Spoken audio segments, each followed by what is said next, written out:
Assalamualaikum warahmatullahi wabarakatuh. Halo teman-teman, perkenalkan nama saya Nur Asriani. Jadi saya di sini akan menjelaskan sejarah awal bahasa Indonesia sebelum kemerdekaan dan setelah kemerdekaan. Sebelum kita masuk ke sejarah sebelum dan setelah kemerdekaan, saya akan menjelaskan sedikit tentang apa sih itu bahasa Indonesia. Bahasa Indonesia adalah bahasa resmi dan bahasa nasional Republik Indonesia sebagai bahasa yang digunakan oleh berjuta orang di Indonesia. Bahasa Indonesia tidak hanya menjadi alat komunikasi, tetapi juga simbol kebanggaan dan identitas bangsa bagi bangsa Indonesia. Dan bahasa Indonesia memiliki peran yang sangat penting dalam berbagai aspek kehidupan sehari-hari, termasuk dalam administrasi, pendidikan, media massa, dan komunikasi formal. Oke, kita lanjut saja. Saya akan menceritakan terlebih dahulu bahasa Indonesia sebelum masa kemerdekaan. Sebelum kemerdekaan, Indonesia terdiri dari berbagai kerajaan dan kesultanan yang menggunakan bahasa-bahasa daerah mereka sendiri.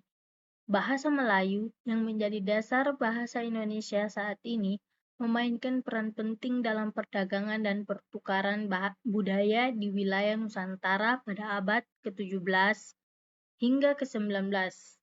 Budaya Eropa seperti Belanda, Inggris, Portugis, dan Spanyol mulai mempengaruhi bahasa Melayu. Komunitas Tionghoa juga turut berperan dalam perkembangan bahasa Melayu dengan membawa pengaruh dalam kosakata dan budaya.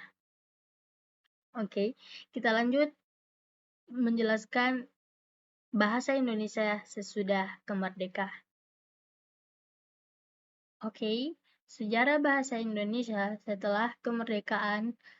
Setelah proklamasi kemerdekaan Indonesia pada 17 Agustus tahun 1945, bahasa Indonesia dijadikan bahasa resmi negara dengan tujuan menyatukan ribuan pulau dan beragam suku bangsa di Indonesia. Bahasa ini kemudian diadopsi untuk digunakan dalam segala bidang, administrasi, pendidikan, dan komunikasi formal. Pemerintah mengambil langkah-langkah untuk menyempurnakan dan menstandarisasi bahasa Indonesia, termasuk menetapkan ejaan yang baku melalui ejaan Republik. Bahasa Indonesia berperan sebagai sarana komunikasi yang menghubungkan berbagai suku, bangsa, dan kelompok etnis di Indonesia. Pengajaran bahasa Indonesia dilakukan di sekolah-sekolah sebagai bahasa utama dalam proses pembelajaran, membantu dalam pemahaman materi pelajaran dan memperkuat persatuan bangsa melalui pendidikan. Bahasa Indonesia juga menjadi lambang identitas nasional Indonesia, memperkuat kesatuan dan kebanggaan bangsa. Dengan demikian, bahasa Indonesia memiliki kedudukan yang sangat penting dalam sejarah dan kehidupan masyarakat Indonesia.